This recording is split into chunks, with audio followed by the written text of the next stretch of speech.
Hey y'all, so I came on here to share, I guess, and be a little vulnerable with y'all about what's going on. Um, so last night, my son and I spent our first night in this van, and it's not a van made for living, it's just a regular um, minivan, I guess they call them. And we spent the night in there. I put the third seat row down, and I didn't realize till this morning that I could have put the two individual seats down that was in the second row to give us even more space, but that's okay. I'll do it tonight. So we spent our first night, and it was challenging. He would not go to sleep, for one. It was humid, two. Three, the mosquitoes was out, so keeping the windows cracked.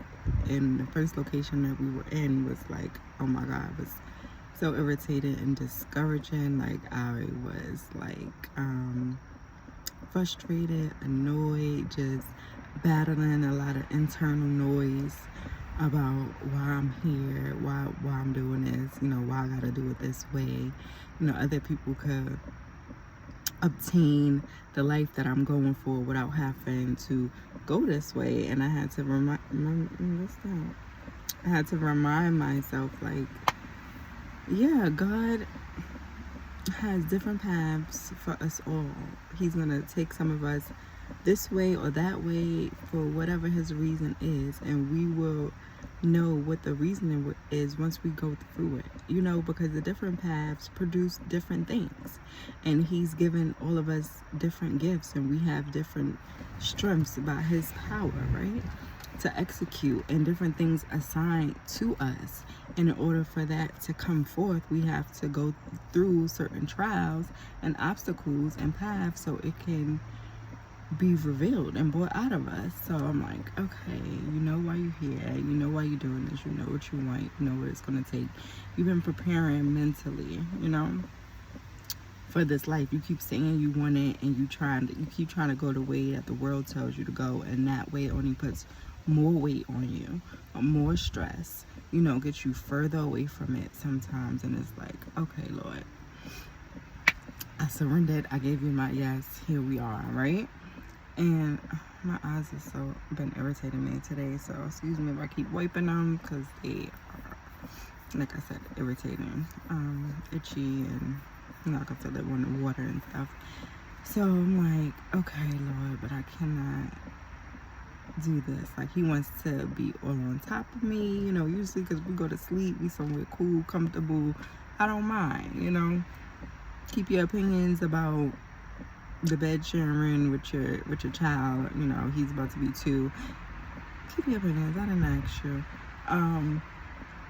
But usually that's our thing. But I was like, baby, not tonight, it's hot.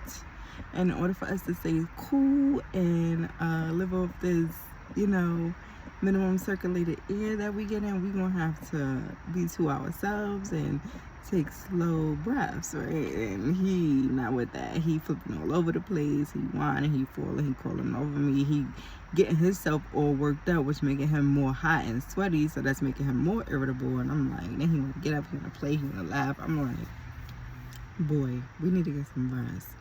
And the floor is hard. I flip the seats over. I put down a sleeping bag and another blanket, but that blanket was making us hot. We had a pillow. And I'm like, oh my gosh, I didn't think this through. Like, I need to get some sleep. I'm tired. I've been up.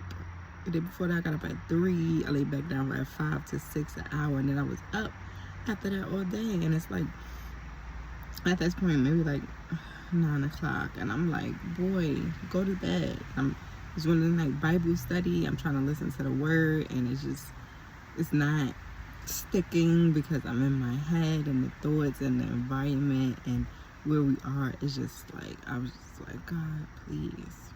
And they were saying the right things, but it's like sometimes, oh my God, this eye is so irritated. It's like sometimes when even people are saying the right things, but you're just like going through an experience, you just like, I hear you, but yeah, I'm gonna just let it do what it want to do. I hear you, but I'm still where I am. I'm still, feel these things. This is still happening to me. And sometimes you still just gotta let yourself expose yourself to that word, and to that encouragement. And because even though you feel like it's not working, it is. It is, because it's giving you something to combat those thoughts with and those emotions with. And it might not seem like it in that moment, but once you just keep letting yourself take it and consuming it, you will initially be like, okay. And the next moment, you could take a deep breath and you're like, okay, I can get through this. I can do this. This don't feel good, but this is what it is. And so it was rough. Then I was just like, all right, we got up. I was hungry because I didn't eat, because I was just thinking that I knew what we were going to do that night. I wanted to make sure he was good, like I had him in the park, make sure he had fun, exhausted him, like, wiped him down, got him ready to get ready for bed. And my main concern was him, because he's not asking for this, but he's along for the ride, because mommy's trying to make a life for herself and for you to exist in, and to grow and become excellent, and have a better vantage point than I did. So, my eyes, y'all. So, I get up, I drive, I go get something to eat. Now he's up, put him in the car seat. But I know he's tired and he wants to lay with me, and I'm like, okay, so I'll find a different spot. I lay with him. He's still not trying to go to sleep, and I'm tired at this point, belly full. I'm tired. I'm like, just lay down, go to sleep. And he's like, yeah, I'm gonna kick my feet. I'm gonna make noise. I'm gonna look out the window, because usually we sleep inside in pitch dark, total darkness. No devices on, no light on, no anything on. And that's so contrary to where I come from, because my grandparents, my mother, they got to sleep with the TV on all night long, or sleep with a light on. And I'm just like, I need to hear from God. I need all that other noise to be silenced. I've been consuming noise all day. I need silence for my own thoughts and for the Lord to speak to me. If he has something to say, I don't want to miss it, because something else is being inserted inside, my subconscious. So I'm like, okay, but the outside lights are shining in the car some, and cars are going by here and there. So he's like, leaning into that distraction, and I'm just like, boy, come on. So finally, I just gotta turn my side to him, like, no. And then he's in that phase where he gotta play with your ear, he gotta touch your face, your nose, your mouth. I'm just like, boy, stop touching me, just lay down and go to sleep. And then he feels some type of way if I move him away, so then I just gotta let him and breathe. And I'm just like, then he keep getting up. I find him all the way at the other end. I'm like, why do you keep getting down here? Come lay down, come lay down, come lay down. And I know, although he don't have the language right now to say it, I know he can tell. I know the different transitions that we have been going through have been affecting him too, because he went from us being in our own place and him having the whole living room for him to play with all his toys and stuff everywhere. And slowly but surely, I'm packing stuff away. He's coming home, things are disappearing. It's less and less and less, and then it's all gone. And then it's, okay, what can you have with you? You're only a couple of toys that you can move around with.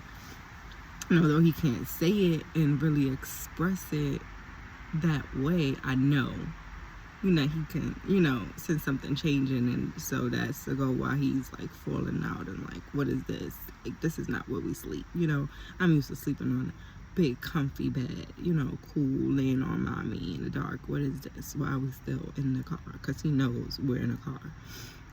He loves cars, vehicles. Ooh, not my nose right now. Okay, I don't got no tissue. Oh my goodness.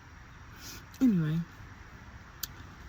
so Finally, he goes to sleep. I don't know when he falls asleep, but I think it's about 2 in the morning. Finally, and usually my alarm is set to 3 because I get up. I'm ready to pray and everything. And that alarm went off at 3. I'm like, Lord, I can't. Please, Lord. I've been up with you all night, toiling with you. I can't. You and this boy, I can't. I'm sorry. So I'm laying back down, back and forth to sleep. So finally I get up around 5. So yeah, 5. And I'm like, okay, Lord. It wasn't so bad. I can breathe now. What am I going to do? What's the next steps? How does this work? Where do I use the bathroom? Like, where do I brush my teeth? Where do I get something to eat? Get him something to eat so we could get ready. Where I get him ready. So we got ready in the car, and I went inside of a place and was able to use the bathroom and do what I need to do, and got us some breakfast while he still slept a little. And so that part made it better, and then I was in good spirits. And then I had a friend he was like, I couldn't sleep all night, I was concerned about you guys. And I'm like, oh, we're fine. Oh, he's like, oh, Hakuna Matata, huh? And I'm like, I guess, or God, live by faith and not by sight, and I'm trusting and believing in God, but Hakuna Matata. He's like, no, something got to change. I've been looking for this, I've been looking at that, and I'm just like, no, I think I have to go through this way, Like, don't take that from me. And that's for the message I guess I want to come on here and tell you. I don't allow people to rob you of your process because they want to save you, because they don't understand it. Oh my gosh. Hold on, y'all. I have to wipe my nose.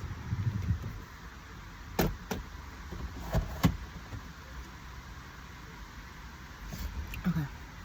Because they don't understand it, right? And they don't get it, and they don't agree with it. And because it worries them, and because they're not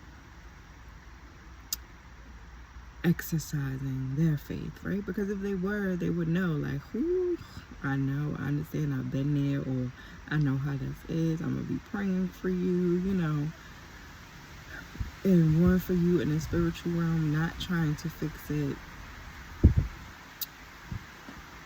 physically, in a worldly way.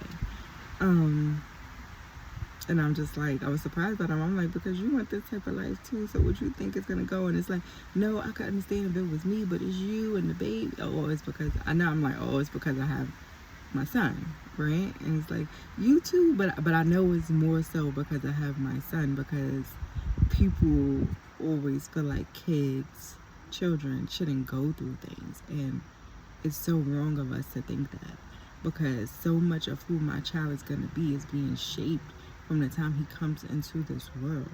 And I know that. And from his story, the way he came into this world, being born prematurely, first of all, let's back it up, me being told that I would not be able to conceive. Okay, and then me believing God, and God granted me that miracle. And me having a complicated pregnancy, I had to get a cerclage, I was dilated early, I was bedridden, I ruptured, I had to stay in the hospital.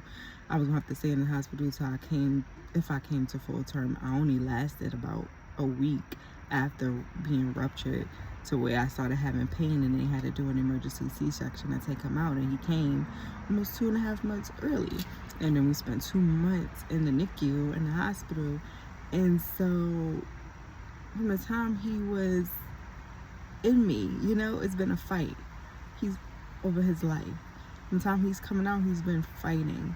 Things haven't been comfortable. I had to watch my baby go through so many things. So many times they had to stick him to take blood, all the feeding tubes, the breathing tubes, because his lungs wasn't developed. They had to stick something inside his penis to extract some urine one time, and that was just like, it was a lot. So many things. I couldn't even hold him when he was first born. He had jaundice, and he had to be under the light, and so many other things. And then I had my own complications after even the delivery that made me have to stay away from him, and I had to see pictures from people and hear reports and just call and check in. So I know my son's safety is always my number one priority through this whole thing. No, some people may judge, but his comfort, not always, but his safety, yes. Because I want him to know that sometimes even when we're gonna have to do things in life that's uncomfortable. And life is just not a bunch of comforts. And sometimes we have to find comfort in discomfort. Not for a lifetime, not for long periods, not for whole seasons and decades. But sometimes, yeah, we have to learn more how to navigate with discomfort. And I think I wanted to teach him that lesson now because my mother wanted to shield me from discomforts because of the kind of childhood she had. But I also feel like that hindered me to where every time something was uncomfortable, I ran from it. I left. And I'm like, yeah, this is uncomfortable. And I can run, and I have places that I can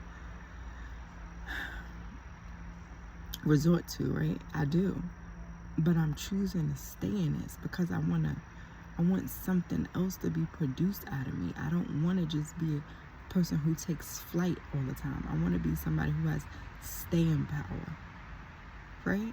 To endure things when they don't feel good. Not to just to endure when I it's easy to endure something when you're getting some instant gratification, but I want to endure this for gratification that's going to come down the line. Gratification of seeing the seeds that I'm sowing out into my son come when he's older, and he don't even know where it come from, but I do, because I've been planting them ever since he was young. So I think I'm ending now because this video is getting longer than I expected to. But if you want to hear more about it and you want me to share more about this journey that we're going on, let me know in the comments. And thank you for listening. Hope you listened all the way through. I'm trying to figure out this whole YouTube social media platform thing. So it says please like, share, and subscribe before you leave the video, please. Really appreciate it. I really will help. Again, I'm trying to just create a different life for myself, for my son, and for my family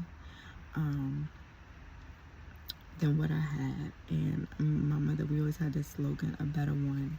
Like each generation should be better. And sometimes being better looks like totally reinventing the wheel. Not just upgrading the wheel you already have, but just like totally reinventing the wheel. And that's what I'm doing.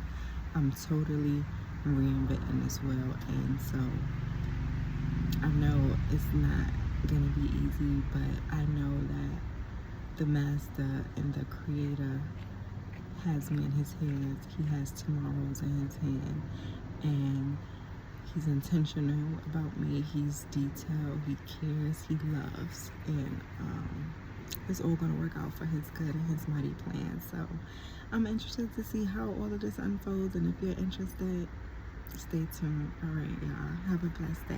Bye.